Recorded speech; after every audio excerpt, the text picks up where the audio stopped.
Hello friends, welcome back to Traders Ideology. चलिए देखते हैं मार्केट कहाँ मोमेंटम कर सकता है, कौन से स्टॉक्स आप ट्रेड कर सकते हैं और उसके पीछे का लॉजिक क्या है। तो सबसे पहले हम निफ्टी 50 के एनालिसिस कर लेते हैं। जैसे कि मैंने आपको कल बताया था, निफ्टी 50 में हैमर कैंडल स्टिक बना है। अगर उसके ऊपर निकलता है तो हमें एक अच्छा मोमेंटम देखने को मिलेगा। तो जैसे ही वो 140 के ऊपर निकला, वो 200-220 तक के एक वन वे मूव दिया और अच्छा प्रॉफिट हमें देखने को मिला। और उसके बाद हम देख सकते हैं कि एक बहुत ही बढ़िया रिवर्सल देखने को मिला, जो कि प्रीवियस सपोर्ट हुआ करता था, वो अब रेजिस्टेंस बन चुका है। वहीं से हमें एक अच्छा सा रिवर्सल आते हुए दिखाई दे रहा है। अगर निफ्टी 16,927 के नीचे निकलता है तो हमें एक और बढ़िया मूव दिखाई दे सकता है, जो कि इसे लेके आएगा 16,900 की पास, 16,800 के और 16,700 के टारगेट हमें आते हुए दिखाई दे सकते हैं इस एक्सपायरी के टाइम पे। अब चलिए हम शॉर्ट टाइम फ्रेम में देख लेते हैं कि निफ्टी कल हमें कहाँ ट्रेड ले सकते हैं हम। अगर आप देखें तो निफ्टी 50 ऑलमोस्ट इस जगह से बार बार सपोर्ट लेता हुआ दिखाई दे रहा है। अगर इस सपोर्ट के नीचे ट्रेड करना स्टार्ट कर देता है या कोई भी 5 मिनट की कैंडल स्टिक इसके नीचे क्लोज करती है, तो आप उसका स्टॉप लॉस लगा के ट्रेड ले सकते हैं और आपका टारगेट होगा 16,900 का, 16,850 का इंट्राडे के दौरान। और अगर आप वीकली ट्रेड लेना चाहते हैं तो 16,800 16,700 तक के भी हमें जाता हुआ दिखाई दे रहा है। निफ्टी में हमें बेस्ट मोमेंट तभी मिलेगी जब ये 16,927 के नीचे ट्रेड करना स्टार्ट कर दे। तो चलिए अब हम बैंक निफ्टी की एनालिसिस कर लेते हैं कि बैंक निफ्टी कल कैसे बिहेव कर सकता है और कहाँ पे हम ट्रेड ले सकते हैं, कौन सा कॉल या कौन सा पुट बाय कर सकते हैं।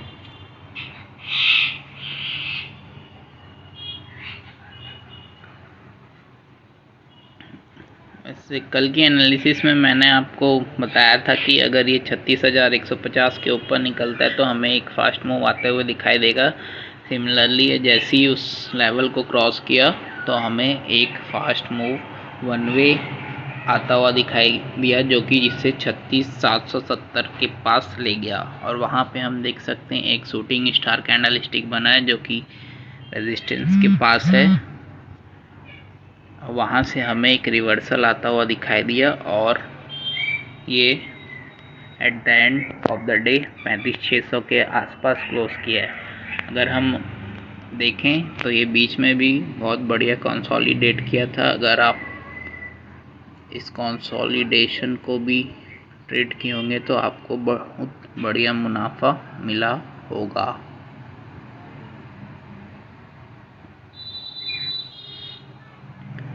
तो अब देखते हैं हम कि कल कैसे कहाँ पे ट्रेड ले सकते हैं बैंक निफ्टी पे। अगर बैंक निफ्टी कल 35,530 को क्रॉस करता है तो हमें एक फास्ट मोमेंटम आता हुआ दिखाई दे सकता है, जो कि इसे लेके जाएगा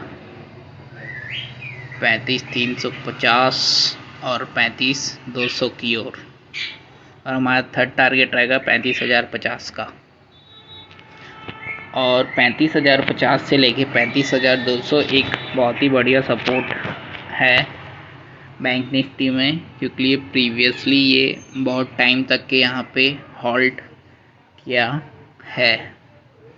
और जैसे ही फर्स्ट टाइम अगर उस सपोर्ट पे आएगा तो हमें एक रिवर्सल देखने को मिलेगा। ये कल ही हमें देखने को मिल सकता है अगर मार्केट फ्लैट ओपन होके नीचे की ओर आता है तो।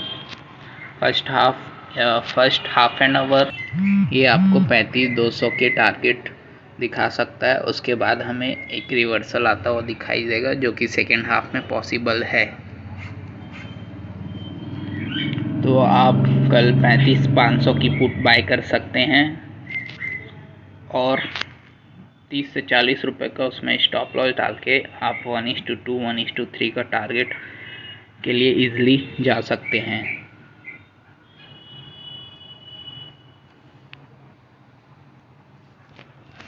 अगर मार्केट गैप अप या गैप डाउन ओपन होता है तो आप फिर वेट कीजिएगा एटलीस्ट हाफ एन आवर, उसके बाद प्राइस एक्शन देख के आप उस पर ट्रेड ले सकते हैं। तो चलिए अब हम चलते हैं स्टॉक्स की ओर।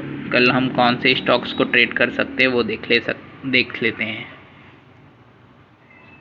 उससे पहले मैं आपको बताना चाहूँगा कि कल मैंने जो स्टॉक्स आपको बताए थे उसमें से M&M फाइनेंस ट्रिगर नहीं हुआ, UBL ब्रीवरीज एक अच्छा प्रॉफिट हमें देके गया है 1:2 1:3 बहुत ईजिली मिल गया।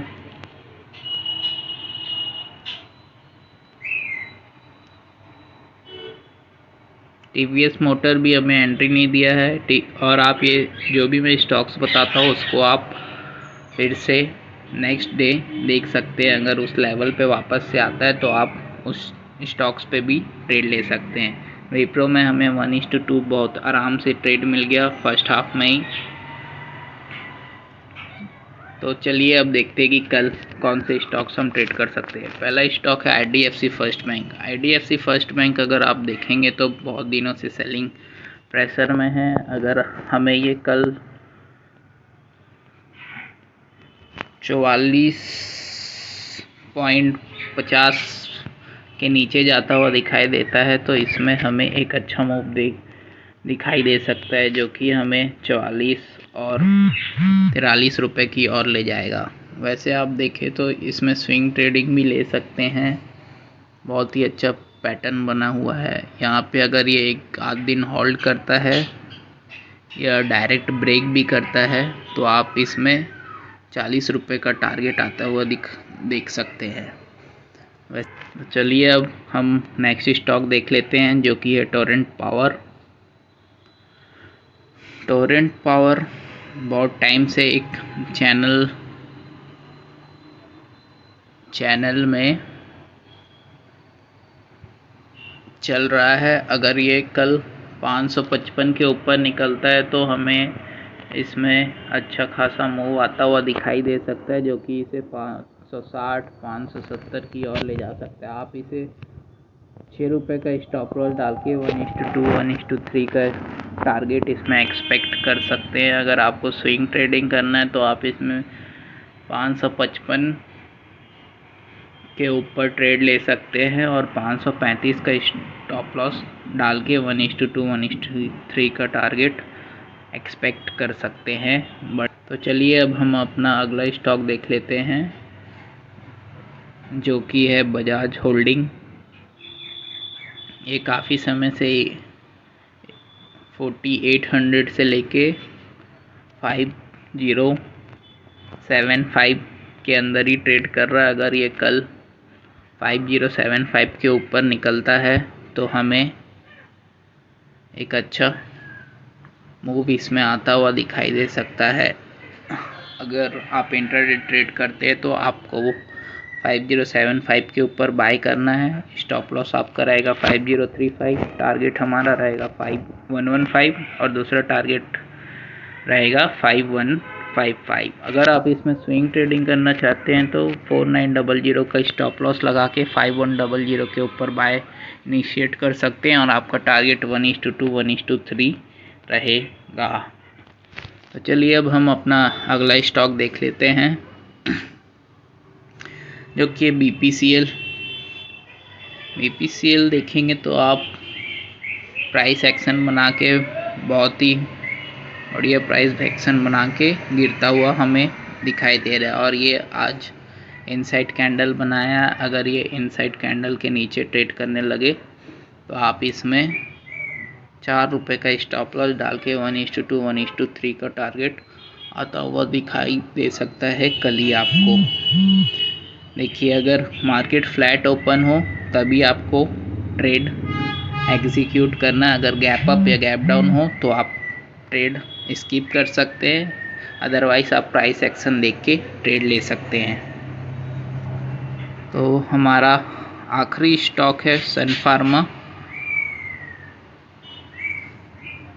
सन फार्मा देखेंगे आप तो ये सपोर्ट को मल्टीपल टाइम टेस्ट कर चुका है। अगर ये सपोर्ट ब्रेक कर देता है और उसके नीचे ट्रेड करने लगता है तो हमें एक अच्छा खासा मोमेंट देखने को मिल सकता है। अगर ये 748 के नीचे निकलता है तो आप इसमें 6 रुपये का स्टॉप लॉस डाल के 1:2 का टारगेट इजीली एक्सपेक्ट कर सकते हैं। और आपको अगर स्विंग ट्रेडिंग करना है तो आप 765 का स्टॉप लॉस डाल के इसे 710 का टारगेट एक्सपेक्ट कर सकते हैं। और आपको सेल कहाँ करना है? 745 के नीचे। तो दोस्तों ये थी हमारी एनालिसिस आज की। अगर आपको अच्छी लगी तो प्लीज़ अपने व्यूज़ हमारे साथ शेयर ज़रूर करें और चैनल को सब्सक्राइब ज़रूर करें और